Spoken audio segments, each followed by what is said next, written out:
The law is a cold machine, but it lacks eyes. It sees the debt, it sees the collateral, and it signs the execution order with a blind, unblinking precision. For 42 years, Arthur Vance looked at the collapsing red timber of his grandfather's barn not as an eyesore, but as a monument to endurance. The regional bank, Apex Creditors Corp., saw it differently. To them, it was merely Asset 412A, a depreciating structure sitting on prime, foreclosable acreage just outside the county line. When the dairy market collapsed, the numbers on Arthur's ledger stopped balancing, and the bank's patience ran thin. They didn't care about the 3 generations of sweat soaked into the soil, nor did they care that the missing $7,000 was the result of a corrupt local supply chain. They wanted their pound of flesh, and they brought a yellow, 30-ton diesel bulldozer to harvest it. As the steel tracks ground the wild alfalfa into dust, Arthur stood by his mailbox, a faded folder of useless appeals clutched in his trembling hand. The blade dropped, the engine roared, and the historic timber splintered like kindling. But the bank's calculations forgot one vital detail: history doesn't always stay buried where you tell it to. The conflict had been brewing for 18 months, a slow-motion disaster of certified mail, legal notices, and escalating interest rates. Apex Creditors Corp. Wasn't an evil empire from a comic book, they were worse. They were a mid-tier financial institution governed entirely by automated risk assessment algorithms. Arthur had attempted to negotiate. He had walked into the marble-floored branch in the city, wearing his best Sunday suit, offering a structured repayment plan based on the upcoming autumn alfalfa harvest. The branch manager, a man 20 years Arthur's junior whose hands had never known a blister, had smiled sympathetically while pointing to a paragraph in the standard corporate loan agreement. Section 9, Mr. Vance, the man had said, his voice smooth and devoid of human friction. Accelerated default status. The board doesn't authorize restructuring for properties under the current valuation threshold. We are exercising our right to liquidate the outbuildings to mitigate our initial asset loss. It was clean. It was legal. It was entirely devastating. By the time the contractor's crew arrived on Tuesday morning, the legal battle was already over. Arthur's attorney, a retired public defender who worked out of a small office next to the local bait shop, had exhausted every procedural loophole. They had filed for an emergency stay of execution, arguing the historical value of the structure, but the county judge, an individual heavily financed by local development consortiums, denied the motion within 20 minutes. The system was greased, and it moved with terrifying speed. The contractor, a man named Miller who looked thoroughly uncomfortable with his assignment, kept his eyes fixed on his clipboard as his men secured the perimeter. "Just doing my job, Artie," he muttered, refusing to look Arthur in the eye. "The bank owns the square footage now. They want it cleared for the land auction next month." Arthur didn't yell. He didn't wave a shotgun. He simply watched as the bulldozer advanced on the barn, its heavy exhaust coughing thick black smoke into the pristine blue morning sky. The first impact was deafening. The old oak pillars, hand-hewn in the late 19th century, resisted at first. The building groaned, a deeply human sound of straining wood and popping iron nails, before the central beam snapped. The roof collapsed inward, sending a massive cloud of gray dust, dried hay, and decades of memory billowing into the air. Miller's operator shifted gears, pushing deeper into the debris field to clear the foundation. The blade scraped across the dirt, tearing up the ancient stone floorboards that had been laid down before the county was even incorporated. That's when the mechanical rhythm of the destruction stopped. There was no sound of fracturing wood this time. Instead, a horrific, metallic shriek echoed across the valley, the sound of hardened industrial steel striking an immovable, solid iron mass. The bulldozer's back tracks lifted 6 inches off the ground, its engine stalling out with a violent, smoking shudder. The operator cursed, throwing the machine into neutral as smoke poured from the hydraulic lines. Miller ran forward, waving his arms, thinking they had struck an old septic tank or a deep municipal water main that hadn't been mapped on the county survey. Arthur walked forward slowly, his boots crunching on the shattered remains of his family's history. In the center of the cleared footprint, where the western tool room had stood for over a century, the blade had peeled away 3 feet of compacted clay and gravel. Beneath the dirt lay something that shouldn't have existed. It wasn't concrete, and it wasn't stone.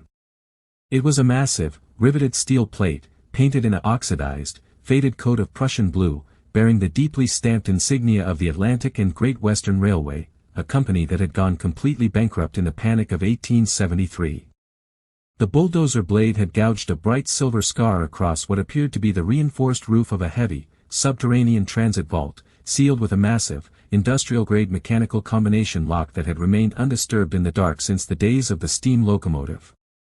The excavation site grew completely silent, save for the ticking of the cooling bulldozer engine. Contractor Miller knelt in the dirt, wiping away a century of packed clay with his work glove to reveal the cold, heavy ironwork of the subterranean door. The stamped lettering was unmistakably historical, yet the structure itself looked ready to withstand an artillery strike. Arthur Vance stood over the hole, his expression unreadable. For decades, his grandfather had told campfire stories about the old railroad expansion that had abruptly halted construction on their property line during the financial panic of 1873. Everyone in the county assumed the tracks were just torn up and sold for scrap. Nobody realized the Atlantic and Great Western Railway had left something behind, buried deep beneath the foundation of the barn, hidden from tax collectors and predatory creditors alike. Within 90 minutes, the atmosphere changed from a routine demolition to a tense corporate standoff. The bulldozer operator had called his supervisor, who in turn notified the legal compliance department at Apex Creditors Corporation. By early afternoon, a black sedan arrived at the farm, parking right next to Arthur's rusted pickup truck. Out stepped Marcus Vance, no relation to Arthur, a senior restructuring attorney for the bank, accompanied by a junior surveyor. Marcus didn't look at the ruined barn, his eyes went straight to the exposed iron plate in the earth. He pulled a leather-bound folder from his briefcase, his face a mask of practiced corporate authority. He was there to claim the find under the standard language of the foreclosure order, which granted the bank full rights to all structures, fixtures, and improvements on the deeded land. "Mr. Vance," Marcus said, stepping carefully over the shattered oak beams. "As you know, the writ of possession executed this morning covers the entirety of this parcel. Any subterranean assets, storage facilities, or materials uncovered during the clearing process automatically fall under the bank's liquidation mandate to satisfy the outstanding judgment of $7,420. I suggest you step back while our surveyor documents the asset." The junior surveyor moved forward with a digital scanning device, but Arthur didn't move an inch. He simply reached into his faded jacket and pulled out a yellowed, cracked piece of parchment wrapped in archival plastic, a document his attorney had pulled from the state archives just days prior when researching the original land patent. "You should read the original 1871 land grant before you start claiming what's under this dirt, son," Arthur said, his voice remarkably calm. He handed the document to his own attorney, who had just pulled up in his battered sedan. The old lawyer, wearing a mismatched suit, smiled thinly as he took the parchment. "What Mr. Marcus Vance here is overlooking," the old attorney announced, raising his voice so the contractor's crew could hear, "is the concept of an severed mineral and transit estate. When the Atlantic and Great Western Railway purchased the subterranean right-of-way easement across this property in 1871, they didn't just buy a right to lay tracks. They purchased a permanent, non-expiring subterranean fee-simple title for the space between 10 and 50 feet below the surface, independent of the agricultural surface rights." The bank attorney frowned, snatching the copy of the document. His eyes scanned the archaic legal text, looking for a loophole. The old lawyer continued, pointing a blunt finger at the ground. "Your foreclosure action, Mr. Marcus, is based on a default of an agricultural land loan secured by the surface deed and standard farm outbuildings. But this vault belongs to a completely separate legal entity. The railway went bankrupt, and its assets were placed into a federal receivership that was never formally closed or liquidated by the state. My client's grandfather purchased the surface rights in 1911 with a specific, explicit exclusion written into the deed. The surface owner retains no rights to, nor liability for, any abandoned railway infrastructure remaining in the subterranean stratum. Which means, Mr. Marcus, your foreclosure doesn't touch this vault. And more importantly, your bulldozer just committed a massive act of trespass and property damage against an independent, federally protected historic transit estate." The contractor, Miller, wiped his brow and immediately stepped back toward his truck. "Hey, "If this is a legal dispute over federal railway property, my guys are off the clock," he said. "I'm not getting caught in the middle of a federal property violation." Marcus Vance's face turned a sharp shade of crimson. He knew the law. Railway law in this country was older, more rigid, and far more fiercely protected than modern corporate banking regulations. If the vault truly belonged to an unliquidated 19th-century railroad trust, the bank had zero authority to open it, let alone destroy it to satisfy a microscopic agricultural debt. The power dynamic had shifted in a single heartbeat, right there in the dirt. By the next morning, the quiet agricultural valley had transformed into a bureaucratic battleground. The bank's legal team spent the night filing an emergency motion in state court, attempting to expand the scope of their original foreclosure writ to include all unknown subterranean structures and abandoned historical fixtures. They argued that since the Atlantic and Great Western Railway had ceased operations over a century ago, the property should legally default to the current surface claimant, which, through their aggressive foreclosure actions, they argued was them. But Arthur's attorney hadn't been idle either. He had stayed up until 3 a.m. drafting a formal notification to the Federal Railroad Administration and the National Archives and Records Administration's Historical Preservation Branch, alerting them to a potentially intact, unliquidated 19th-century federal transit asset under active threat of corporate destruction. The response was faster than anyone anticipated. Before the bank's lawyers could even secure a hearing with the county judge, 2 black government SUVs pulled down the long dirt driveway, kicking up plumes of gray dust. Out stepped Dr. Elena Rostova, a senior conservator with the Department of Transportation's Historical Rail Division, accompanied by a federal regional marshal. Marcus Vance, who had returned to the site with a fresh team of corporate surveyors and a heavy-duty locksmith, stepped forward to intercept them, his expression hardening. "This is private property under active judicial foreclosure," Marcus stated, holding up his court documents. "We are in the process of securing an asset to satisfy a legal judgment. State authorities have already validated our writ."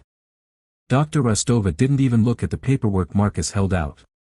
She walked straight to the edge of the pit, looking down at the massive, riveted Prussian-blue steel door. "This isn't a state matter, counselor," she said, her voice sharp and carrying the weight of federal authority.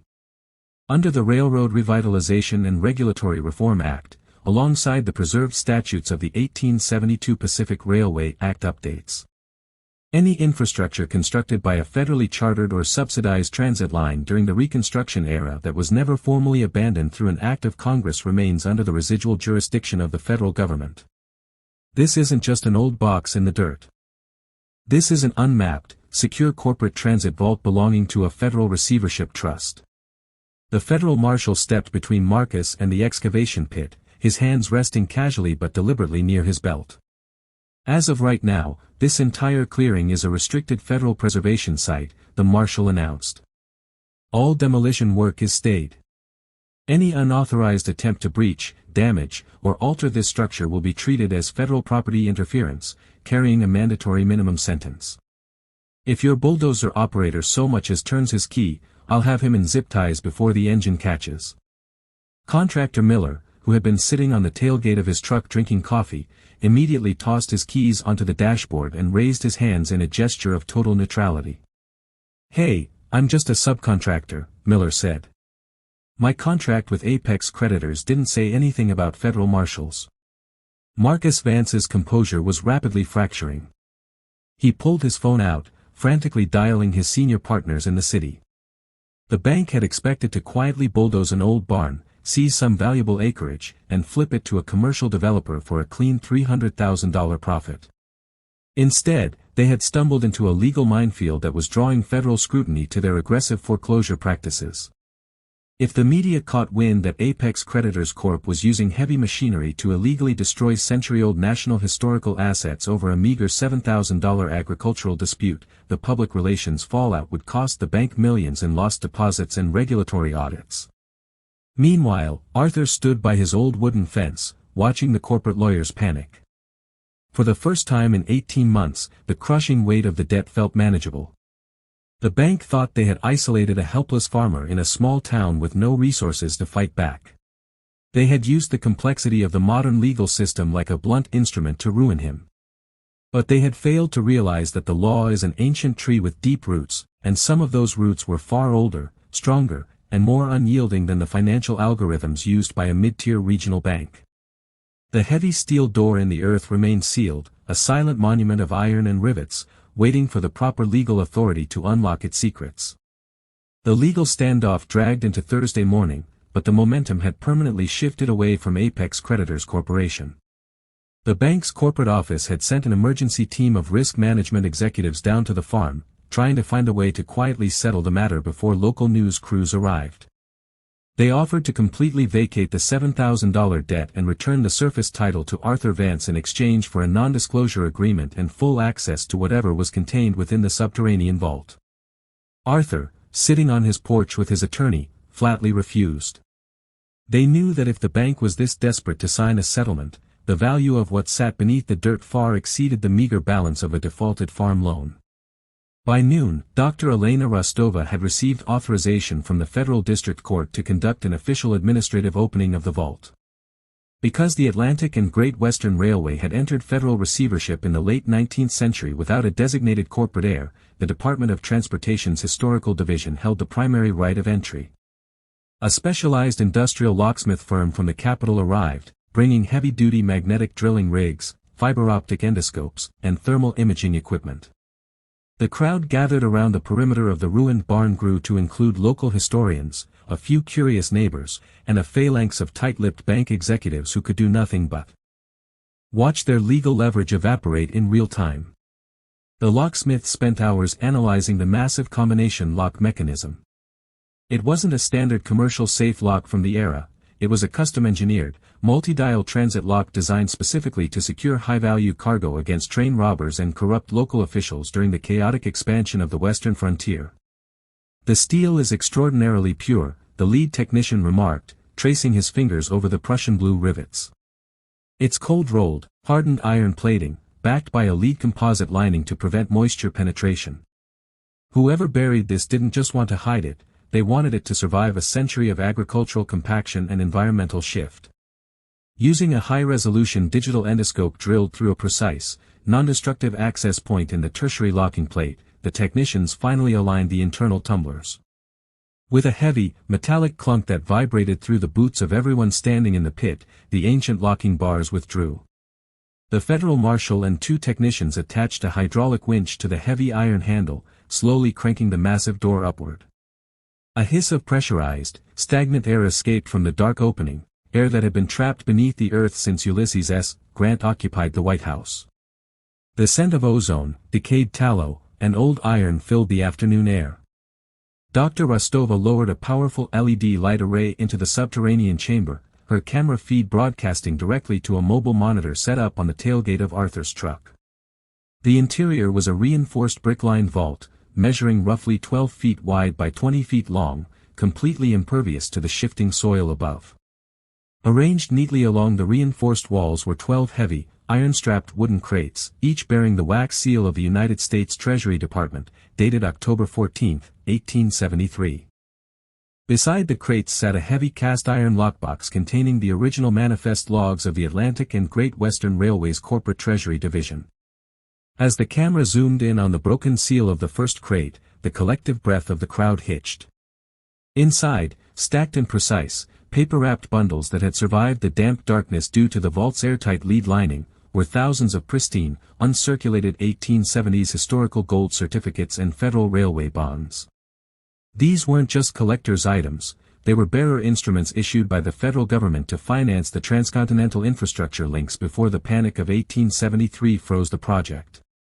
Because the railway company had been placed into a permanent, unliquidated federal trust, these assets had technically remained on the national balance sheet as unclaimed transit capital reserves for over 150 years.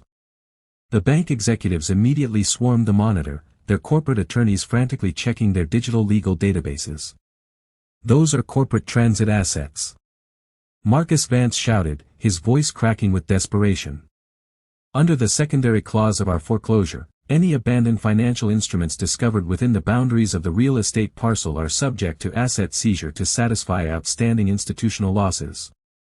But Arthur's attorney simply laughed, tapping the original 1871 land grant document. Keep dreaming, Marcus. This vault belongs to the transit estate, not the agricultural surface deed. And according to federal railway law, unclaimed capital reserves inside a federal trust default to the state's historical preservation fund, with a mandatory statutory finder's fee awarded to the current fee simple surface title holder who preserved the site. That's Arthur. The realization hit the Apex Creditors Corp executive team like a physical blow. Their high-priced corporate attorneys stood frozen in the afternoon sun, staring at the digital monitor as Dr. Rostova carefully documented the pristine stacks of 19th-century federal security instruments. The legal framework they had spent 18 months weaponizing against an elderly farmer had just been utterly dismantled by a piece of parchment signed before the telephone was invented. Under the strict provisions of the Federal Railway Preservation and Surface Management Act, a finder's fee for intact historical transit assets discovered on an exempted estate was legally locked at 25% of the total assessed statutory value, payable directly to the surface property holder who maintained the integrity of the site. Marcus Vance stepped away from the crowd, his phone pressed hard against his ear as he conferred with the bank's chief general counsel in the city. The conversation was brief, intense, and clearly unpleasant. The bank's legal position had collapsed from an aggressive asset seizure to an absolute nightmare of regulatory liability. Not only could they no longer claim a single dime from the contents of the railroad vault, but their decision to use heavy demolition equipment on a federally protected historic transit site had crossed the line into criminal property damage. If the Federal Railroad Administration decided to push for maximum statutory fines, Apex Creditors Corp was looking at penalties that started in the high six figures, entirely separate from the public relations disaster brewing on the horizon. By 4 p.m., a second luxury sedan arrived at the farm. This time, it wasn't another mid-level restructuring lawyer stepping out, it was Regional Vice President Sarah Jenkins, the head of the bank's entire agricultural lending division. She didn't look at the pit, nor did she acknowledge her panicked legal staff. She walked straight up the wooden porch steps to where Arthur and his old attorney sat drinking sweet tea from a thermos. Her expression was a carefully constructed mask of corporate contrition, the kind designed to minimize institutional damage before a settlement hit a public federal docket. "Mr. Vance," Jenkins said, keeping her voice low and measured. "I want to personally apologize for the distress our automated foreclosure process has caused you and your family. It is clear to our senior management that an administrative oversight occurred regarding the unique historical status of this specific parcel. Apex Creditors Corp values our rural clients, and we want to ensure this matter is resolved immediately, without further burdening the federal courts or our local community resources." Arthur took a slow sip of his tea, looking out over the shattered remains of his grandfather's barn. "An administrative oversight," he repeated, his voice dropping an octave. "That's a real nice way to describe sending a 30-ton bulldozer to tear down 3 generations of my family's history over a $7,000 debt that I offered to pay back with my autumn harvest. You didn't care about the community resources when your lawyers were threatening to throw me off my own land, Ms. Jenkins. You only care now because the dirt you tried to steal happens to be full of federal gold." Arthur's attorney smiled, pulling a fresh legal pad from his battered briefcase. "Let's talk about the reality of where we stand, Vice President Jenkins," the old lawyer said, tapping his pen against the paper. "My client is currently looking at a statutory federal finder's fee that our independent appraiser estimates to be worth roughly $2.4 million based on the current face value and historical premium of those uncirculated 1873 certificates. Furthermore, your contractor has committed willful destruction of property on an exempted estate. We are prepared to file a formal civil countersuit in federal court for malicious foreclosure, property destruction, and emotional distress. Unless, of course, you brought a very specific pen with you today." Jenkins didn't hesitate. She knew that a federal trial would drag the bank's predatory lending algorithms into the bright light of a public courtroom, potentially triggering a broader federal audit into their entire regional foreclosure portfolio. She nodded to her assistant, who produced a pre-drafted, unconditional corporate release form. "We are prepared to completely dismiss the outstanding debt, fully reinstate your surface title with an absolute liability waiver, and issue an immediate settlement check for $150,000 to cover the complete reconstruction of your historic barn by a contractor of your choice," Jenkins stated. "In exchange, we ask for a standard mutual release of civil liability regarding the demolition action." Arthur looked at his attorney, who gave a subtle, definitive nod. The settlement was clean, immediate, and completely independent of the multi-million-dollar federal finder's fee that was already being processed by Dr. Rostova's department. The bank wasn't giving Arthur a favor, they were buying their way out of a regulatory execution. Arthur took the pen, signing his name with the steady, unhurried hand of a man who had finally reclaimed his land. The statutory finder's fee was validated under the Federal Railway Preservation and Surface Management Act. The final independent appraisal placed the total historical and material value of the find at $9.7 million. As the rightful owner of the fee-simple surface title who had successfully preserved the integrity of the transit estate against illegal industrial demolition, Arthur was awarded his full 25% statutory share. The federal check, totaling $2,425,000, arrived via certified mail on a crisp Tuesday morning in October, the exact same day the new barn's roof ridgepole was raised into place. The system that had nearly crushed Arthur because of a missing $7,000 had ultimately been forced to enrich him by millions, bound by the unyielding weight of its own historical laws. On a cool autumn evening, Arthur stood on his newly constructed porch, watching the sunset paint the valley in deep shades of amber and gold. The new barn stood tall and proud against the horizon, its fresh red paint gleaming in the fading light, built directly over the permanently sealed and reinforced concrete cap that now protected the empty historic railroad vault below. The predatory lending algorithms of the modern financial world had treated Arthur Vance as a statistical casualty, a helpless obstacle to be cleared away for corporate profit. But they had failed to understand that a community's roots run deeper than a digital ledger, and that justice, when grounded in truth and the enduring law of the land, can never be completely bulldozed away.